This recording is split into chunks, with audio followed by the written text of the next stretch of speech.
All right, welcome to another episode of Yet to Be Named podcast with Tim Urista and Glamis Cole. Good to be here. How are you?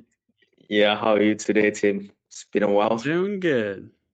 One thing I wanted to talk to you about because I was reading an article recently. Singapore recently executed a man for drug trafficking, and the Iranian government actually protested, like wanted to get a stay of his execution, which I thought was interesting. But the government went ahead to do it.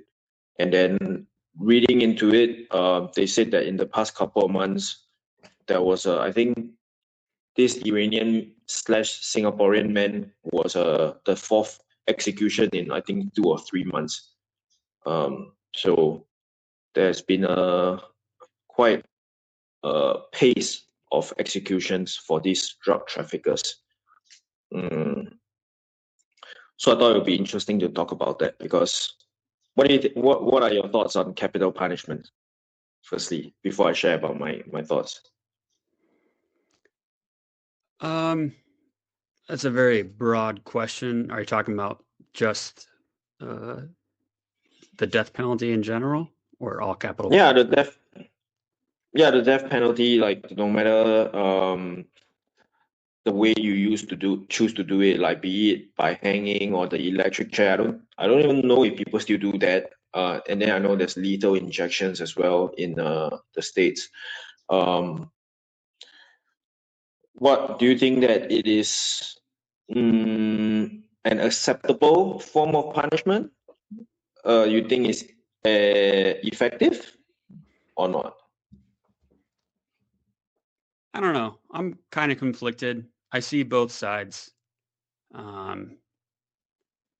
There are some people who are pure evil, and they will do anything to hurt other people. And so at that point, I understand why you would want to help prevent more pain from that person applying to other people. And I mean, yeah, you can lock them up, but they can hurt people in jail.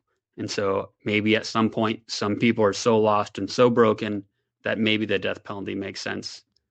But I also understand from the humanity side, like, who am I to judge someone and determine that they should die?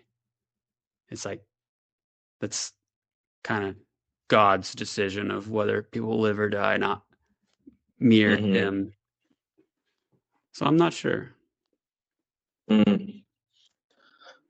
I don't see it that way though. Like I mean, it's not like I guess it works a little bit differently in the States where you still have the jury system. But in Singapore, we don't have the jury; it's just the judge, right? And hopefully, we do a good job in appointing the judges that will be, impartial, and the sentence that they give out would be proportional to the crime under the guidance of our constitution and our legislative system, of course. And if the people who voted for that government, who wrote the laws, think that okay, for a particular crime, the punishment is the death penalty, then I think we can accept that because I mean it's not like I'm playing God to decide who shall live or die, because we have already written that law that the punishment is the death penalty. You chose to commit that crime knowing the risk. So I didn't decide your fate. Like you decided your fate that okay, this is a risk that I'm willing to take. Just like how someone decides to do a risky job that they could possibly die from, you know. So Yeah, but it's still man who created the rules. So whether they broke the rules or not, it's still a man-made thing. That's true. That's true. But personally, I'm of the opinion that I agree that certain crimes can be uh, warrants a death penalty. I just believe in that. First of all, I don't see jail as some place where you just keep people who are menace to society. Like jail should be okay for certain in like I think the primary goal of jail should be um rehabilitation. Like you're trying to keep someone away for a certain period of time, rehabilitate them, and try to hopefully reintroduce them as a useful member of society. That should be the primary goal. I know some people probably cannot be rehabilitated and also do not cross the threshold of getting the capital punishment. But like if someone is like committed a heinous crime, a serial killer, for example, I don't think the argument that like, oh, just lock him up and then he will not commit any more murder is a good enough punishment for people like that. I'm like, that's just wasting society's resources. Like the resources for jail should be kept for people who can be rehabilitated, going back to society. These people have already been, I don't know. I'm very uh strong on this. Like some crime, murder, these sort of things, capital punishment. I don't even bat an eye. Like I'm like they ask for it, unless it's like of course the law has already put in like okay self-defense or like the insanity thing which has to go through a lot of legal tests for them to be able to do that plea, but in general I think there are certain crimes that warrants it. But are the people being put to death in Singapore serial murderers? Well, in my memory, I don't know if I ever even know of a serial murderer case in Singapore. We are one of the lowest murder rates in the world, I think. Uh, I'm pretty sure. If not the lowest, it's one of the lowest. But mm the debate comes, I guess, most people like in general, because capital punishment is in general more accepted in the Eastern societies than the Western world, and a lot of the concerns from people in the Western world is like, okay, why is our drug trafficking uh punishment the death penalty? Because they did not commit murder. But I feel that arguments can be made that like the number of lives that they destroy, that these drugs, I mean, talking about hard drugs like heroin, is only like things like that, like heroin and a big amount of cocaine or whatever that, I'm not sure about cocaine, don't quote me on that. But heroin, I know for sure that um, that warrants a death penalty, that we will give a death penalty for. Because I mean, these drugs destroys a lot of lives, more than maybe what a single murderer can do. Is the bar for drug trafficking pretty low? Like if I have a couple joints in my pocket, am I now a trafficker? Well, depending on the type of drugs, I used to be a cop, and then we had to study that. I don't remember the numbers for all the different kind of drugs, because um, some drugs that are, I think, less harmful in a sense, then you need to traffic a lot more to have the death penalty. But I think heroin is one of the hardest one, the highest, sorry, lowest threshold one. If you have just 15 grams of pure heroin, which most people wouldn't carry, because not that I'm an expert, but the heroin is cut with other chemicals and stuff. So, um, but 15 grams of pure heroin. So they will test it out. Like for example, if you carry a large package of supposedly heroin, they will bring it to the lab, do whatever test to get the purity, get it down to how much pure heroin you have. Then if it's above 15 grams, it is like the death penalty. So 15 grams is about 3/4. That's the equivalent weight. but I have no idea how much meth that is. Yeah. 15 grams is freaking tiny. Like imagine if it's powder form, it's probably like the size of my fingernail, of my little finger. What's like three quarters weighs the same, so you think it'd be at least that size. Because Yeah, metal's it dense. depends. I mean, this kind depends on the density. But anyway, if we are talking about mass is the same no matter what. 15 grams is very little. Thing. Yeah. Yeah. But I'm all for it actually. Like I would say these people they made a choice, right?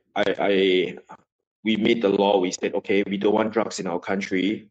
Like, why am I so concerned about the rights of these people who decided that their mode of living is going to be trafficking drugs that will destroy lives? I'm not gonna trade their rights for the welfare of my country, and that's the big argument that our prime minister had, our first prime minister had, whenever he was interviewed about the death penalty, the capital punishment. He's like, I don't care about these people. If they want to bring in the drugs that will destroy um, hundreds of families or thousands of families uh, in my own country, I will gladly choose my own citizens rather than these people. But It's just what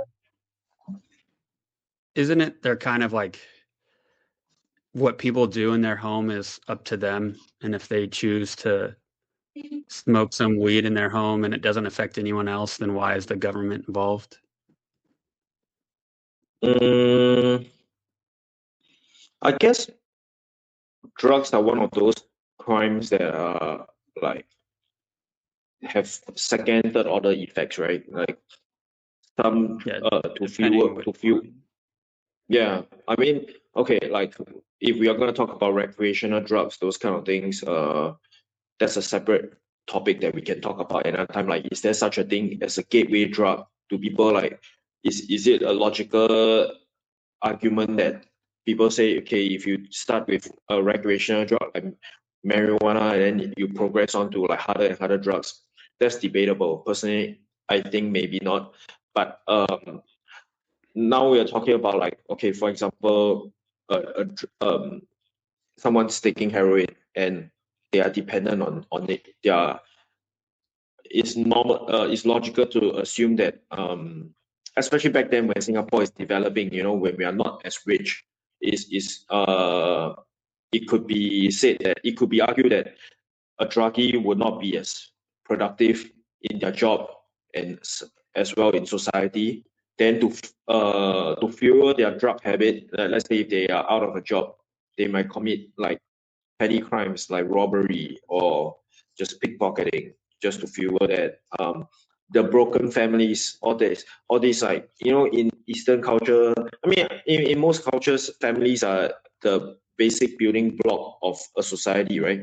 So, and you have like broken families, how to deal with someone who is a drug addict. I think there are all these things to be said for drugs. So it's not like an individual thing where you take your drugs at home, you are not affecting anybody, then it is your own problem. And most people, I mean, when you take drugs, is to alter your mental state, right? So the how you act when you're on drugs is another issue that we wouldn't know, like how you will react and how you behave. You know, Yeah. so I was looking up sorry. Mhm. like what's the dose of meth, and just in that Mhm. quick search, it was like 1 to 3 grams. So 5 doses would be now you're a dealer. Definitely. That would affect so many people in San Francisco. Yeah, yeah. Like Well, I they think would all there be. is a yeah, but I think there is a line being drawn between a dealer and a trafficker. I have I don't know what's obviously the legal test that they do, or like how they argue it in the courts. But trafficker is basically someone who would bring it into Singapore, I would say. I think. Yeah. But Yeah. for other people, Singapore is just this little island. So all of it has to be brought in. Yeah, sure. We It's like even have cases. Go ahead. it's like if you made meth in New Jersey and you went to New York. That's what trafficking into Singapore would be like. Yeah, exactly. We even have cases where they have caught people across the causeway, that tiny little straits of Malaysia between Malaysia and Singapore. They put it on a drone and try to fly over the water.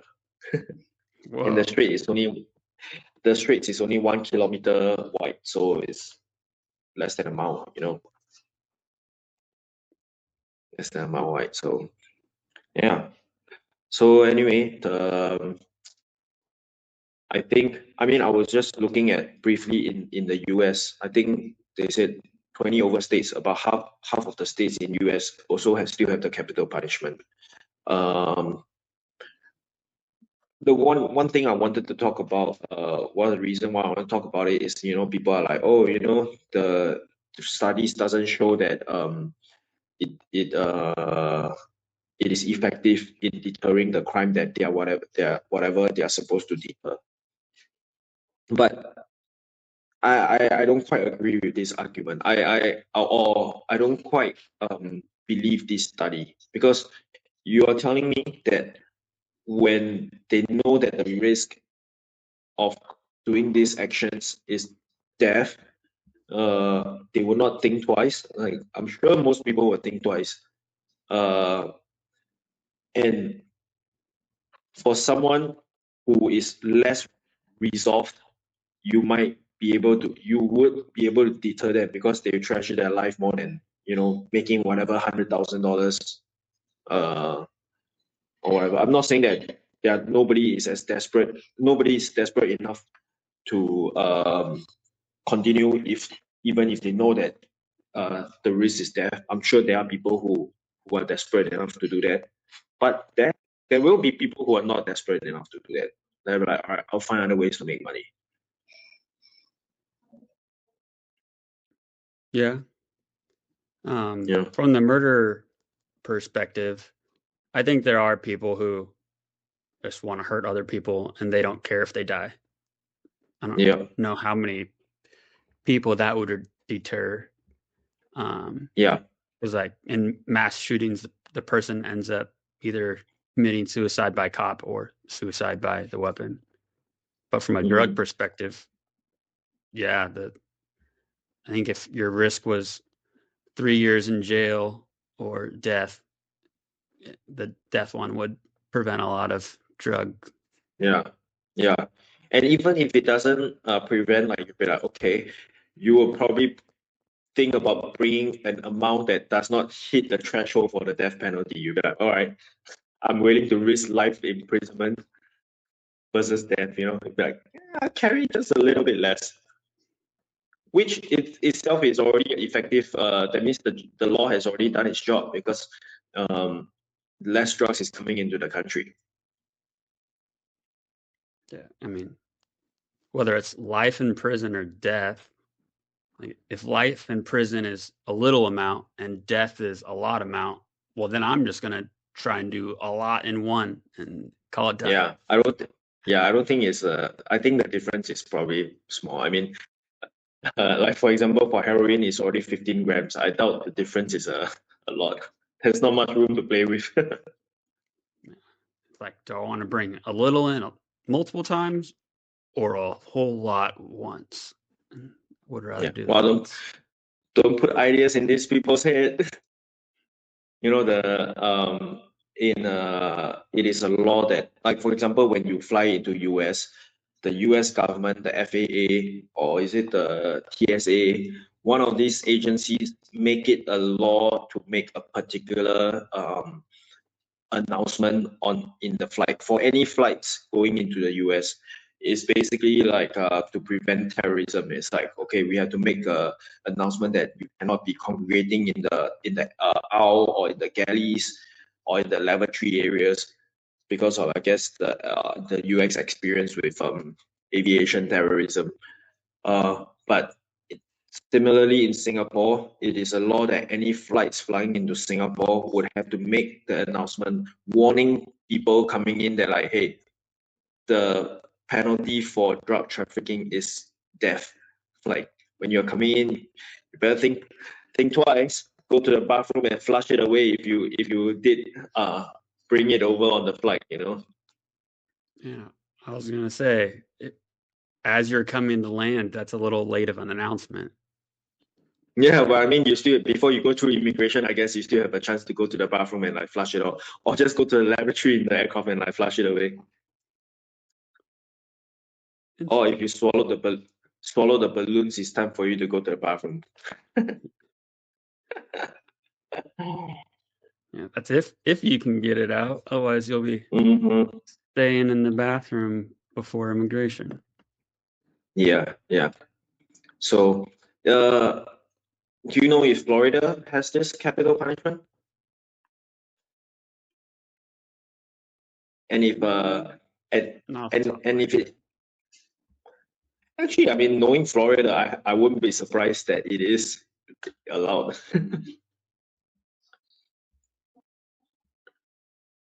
You know, Yeah. I wouldn't be surprised. But if it comes on the ballot, if it comes on the ballot for drugs, I think many people it will cause quite a big debate in the US. Mm-hmm. Yeah.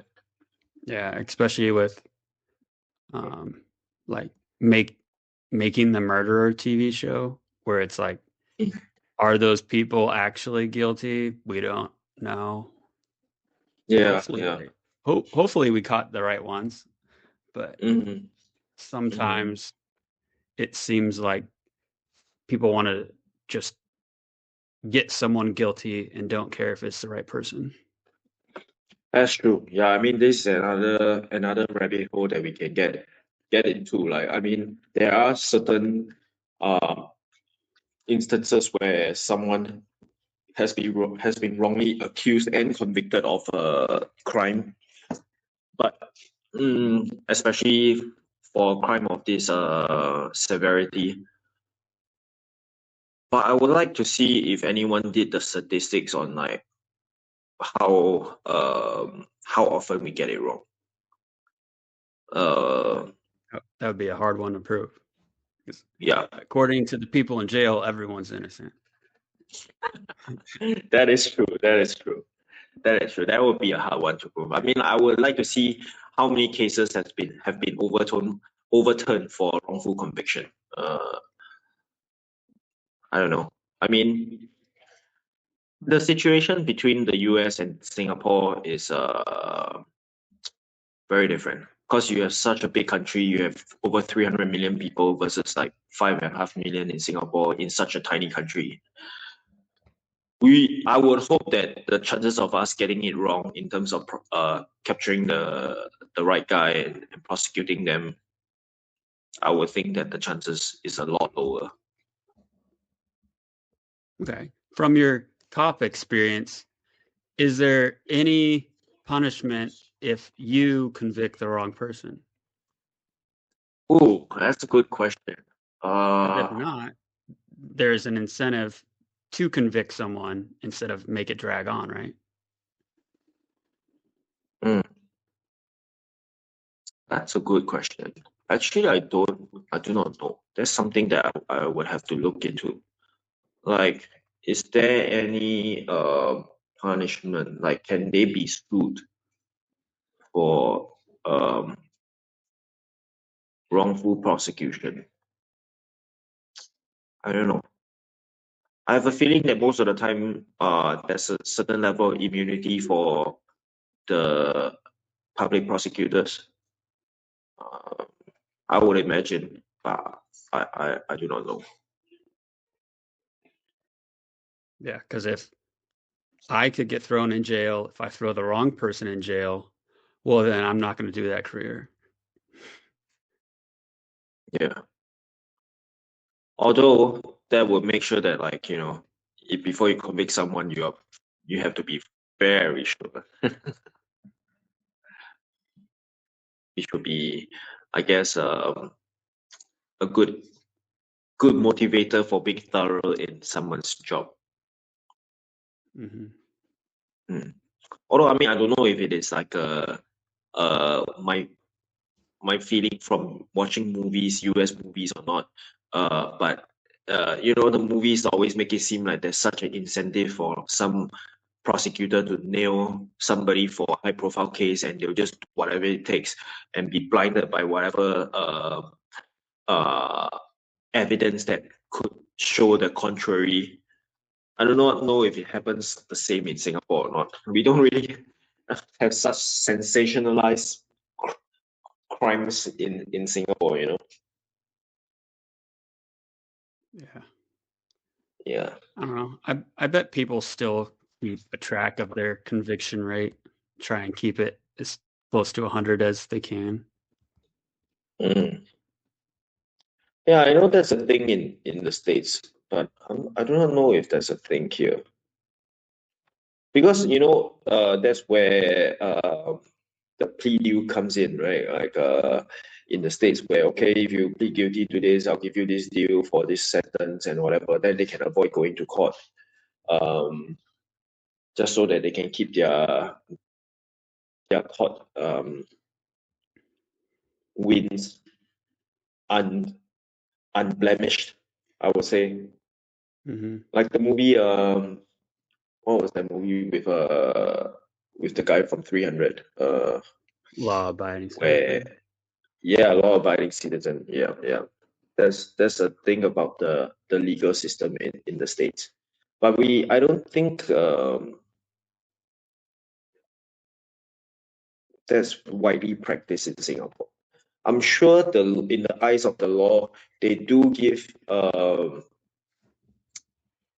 incentive for people to be cooperative uh, in the investigation, and also like not to waste the court's time if it was like, all right, I plead guilty, that's me. There's probably a certain incentive for that, but I'm not sure if the prosecutors in Singapore do the same thing to avoid court and preserve their record. I don't know. I mean, I doubt anyone is going to openly come out and admit that, Yeah. yeah, in the first place. It's an interesting thing, but you know, the law, all the laws that we can make is just you can't cover all bases, right? Like you just can only do your best, and then hopefully that these laws can be applied correctly as well in the first place.